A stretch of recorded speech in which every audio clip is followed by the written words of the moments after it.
selamat datang di podcast kami dengan judul Ngonten, Ngobrol Santai seputar seni. Berbicara mengenai dunia seni, tentunya di masa sekarang sudah mulai mengalami perkembangan, baik dari seni musik, seni tari, dan lain-lain, termasuk juga dari seni rupa. Nah, ngomong-ngomong mengenai seni rupa, kebetulan tema kita hari ini ada keterkaitannya banget dengan seni rupa. Kira-kira apa nih Kak tema kita? Nah, tema kita kali ini adalah ketertarikan dunia seni dalam bidang resin gitu, dengan narasumber yang sangat luar biasa. Beliau merupakan akademisi dari Universitas Brawijaya. Beliau bernama Pak Rifki Alfian. Untuk Pak Rifki Alfian bisa masuk ke frame sekarang juga.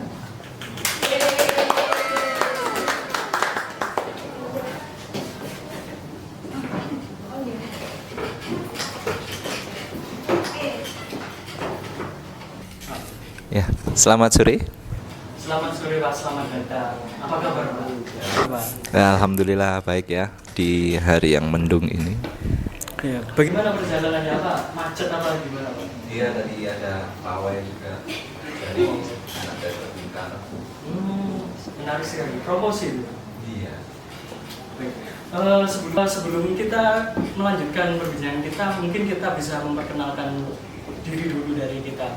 Sebelumnya nama saya Yuda Nanto, biasa dipanggil Yuda Pak, dan teman saya di samping. Saya sendiri bernama Laila Tunfida, biasa dipanggil dengan Fida. Seperti itu Pak. Ya, hai semuanya. Ya, senang bertemu dengan Bapak nih. Sebelum kita berbincang lebih lanjut dengan Pak Rifki, izinkan saya untuk membacakan CV dari Pak Rifki. Beliau bernama Rifki Alfian, merupakan owner dari Catalyst Decoration. Nah, untuk yang belum tahu, Catalyst Decoration itu apa? Merupakan salah satu bentuk industri kreatif dengan bahan utama yaitu epoxy resin. Pak Rifki dan tim berfokus di bidang karya seni handmade berupa produk fashion, home decor, dan furniture. Selanjutnya, Pak Rifki sendiri juga memiliki work experience, yaitu pada tahun 2012 hingga sekarang menjadi akademis di Universitas Brawijaya, menjadi admin gitu ya Pak gitu. Selanjutnya pada tahun 2016 hingga 2016 mendirikan usaha di bidang furniture, home decor, fashion berbahan kayu dan resin epoxy.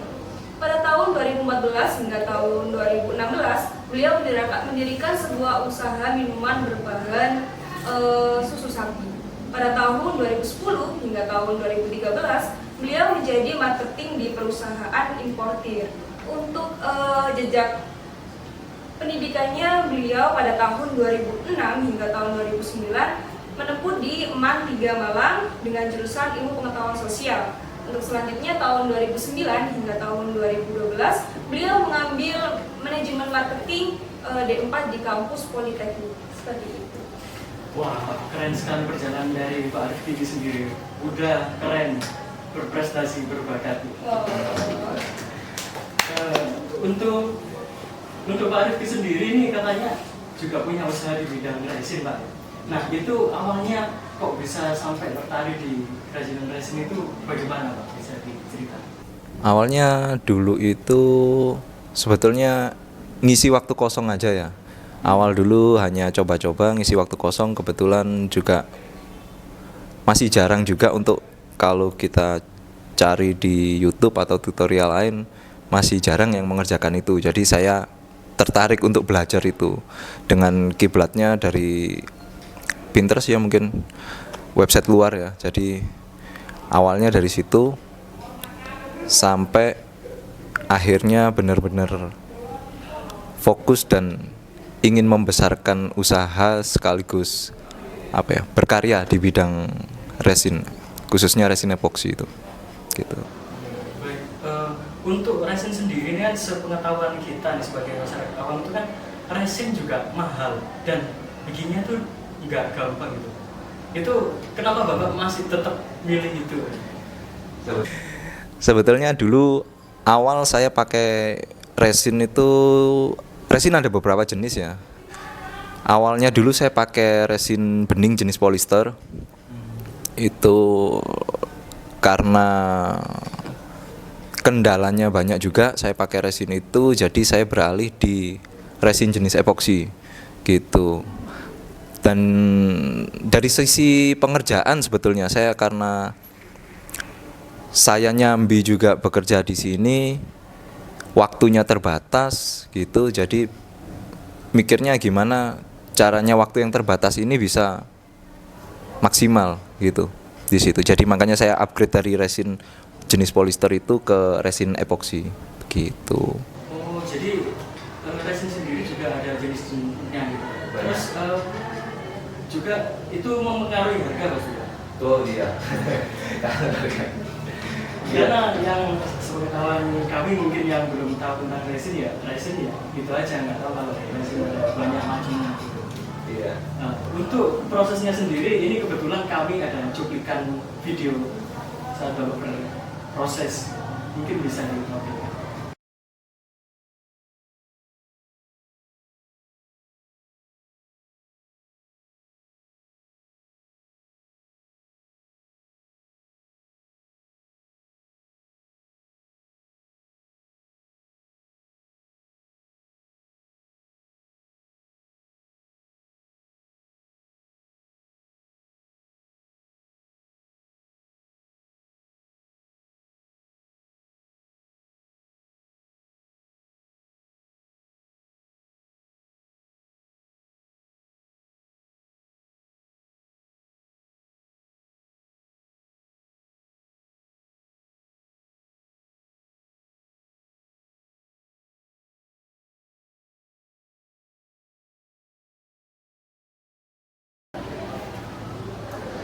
Jadi itu bikin meja-meja juga.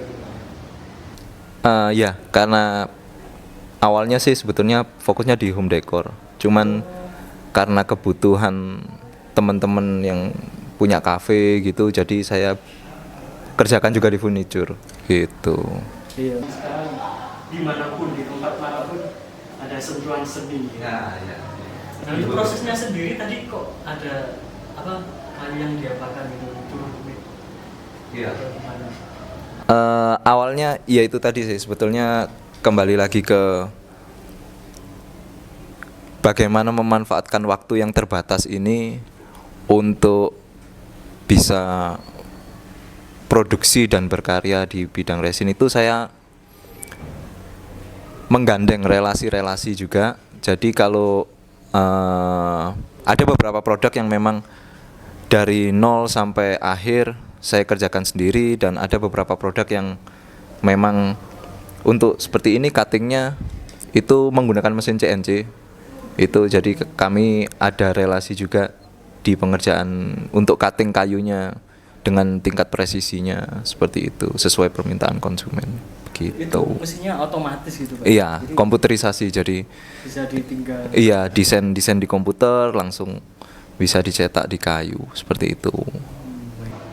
Nah, untuk selanjutnya apakah Bapak menemukan sebuah pelajaran baru dalam terjun di dalam seni resin itu sendiri, Pak? Oh, banyak banget ya. Mungkin salah satunya kombinasi warna, menentukan warna mana yang bisa diterima oleh ya khususnya konsumen ya, orang lah ya. Itu cara blendingnya gimana atau pemilihan warna, campuran warnanya itu sangat penting menurut saya, karena nggak semua orang bisa mencampur warna dan menjadikan warna itu bisa diterima sama orang lain gitu. Gitu sih. Gitu. Terus kemudian dari ini tadi yang Bapak ini mencoba hal baru lah ya. Terus kemudian kok bisa sampai menemukan jalannya sampai berkarya berproduksi, gimana Pak? Ngalir aja sih sebetulnya, karena saya dibawa di Skopindak Malang, jadi setiap event-event yang difasilitasi oleh Dispindak itu kami ada stand atau space untuk memamerkan karya dan juga produk kami gitu. Selanjutnya bagaimana sih Pak Bapak itu bisa menemukan target pasar? Apakah dari promosi sosial media ataupun dari mulut ke mulut seperti omongan-omongan gitu? Kalau saya malah promosi sosial media malah belum begitu jalan di situ, karena saya fokusnya untuk relasi, bertemu secara langsung gitu. Jadi setiap event-event itu ya, karena resin ini masih jarang yang mengerjakan dan colorful ya, mungkin jadi ada beberapa produk yang punya warna cerah, ada yang gelap lah, itu konsumen akhirnya selektif sendiri, milih sendiri mana yang mereka sukai, produk mana yang mereka butuhkan gitu. Baik, tapi ngomong-ngomong nih, biasanya kalau orang yang melakukan usaha berbisnis gitu pasti mengalami kendala atau kesulitan. Nah, Bapak sendiri kendalanya ini seperti apa, Pak?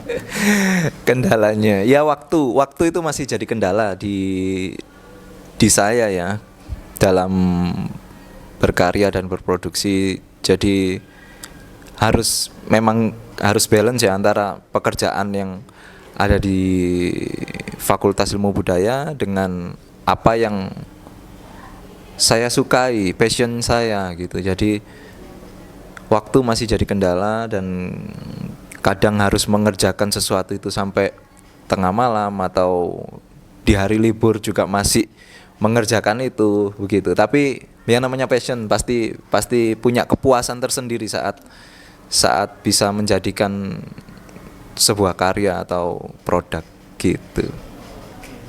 Cukup menarik ya Pak ya, sangat cukup menarik dan sangat menginspirasi bagi kita kaum muda yang mau merintis apapun itu ke depannya. Selanjutnya Kak Yuda.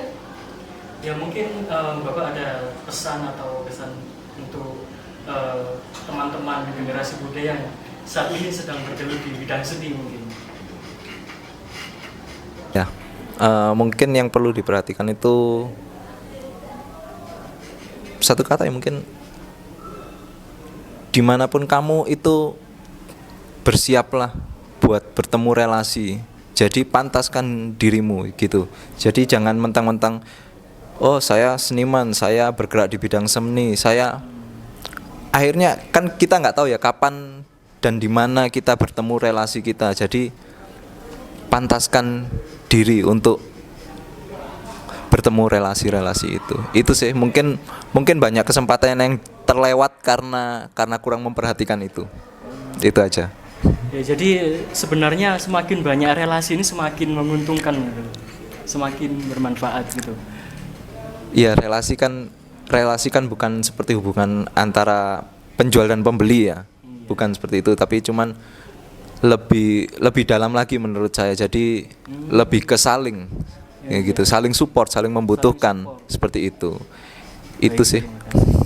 Mungkin ada tambahan dari Kak Vida. Saya ini sih Pak mau bertanya juga. Bapak kan sebagai kesibukannya di akademis di Universitas Brawijaya tuh. Nah, apakah Bapak bagaimana sih cara memanage waktu untuk mengerjakan kesibukannya di Universitas Brawijaya, adapun kesibukan di home decor seperti yang di resin tadi, bagaimana sih memanage waktu gitu?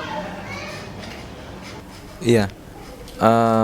Memanage waktunya yaitu pulang kerja misalnya jam kerja jam 4, saya harus, karena itu passion saya, karena saya senang dan menikmati di situ, jadi lupa waktu ya. Jadi mengerjakan itu nggak ada rasa capek, nggak ada rasa.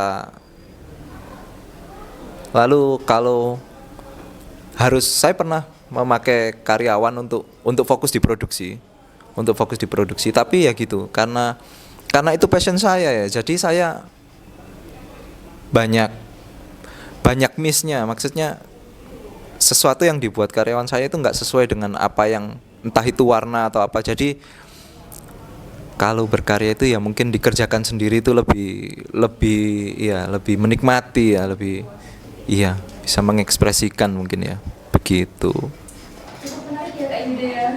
Menarik Dan sekali. sangat inspiratif sekali bagi kita muda-mudi yang meneruskan Bapak nantinya.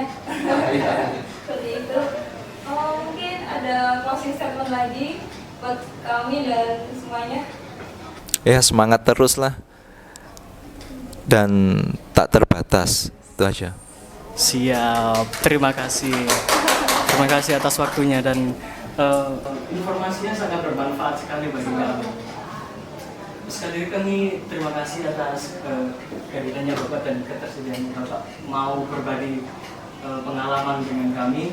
Kami juga mohon maaf apabila ada salah kata atau mungkin perkataan yang kurang berkenan lah.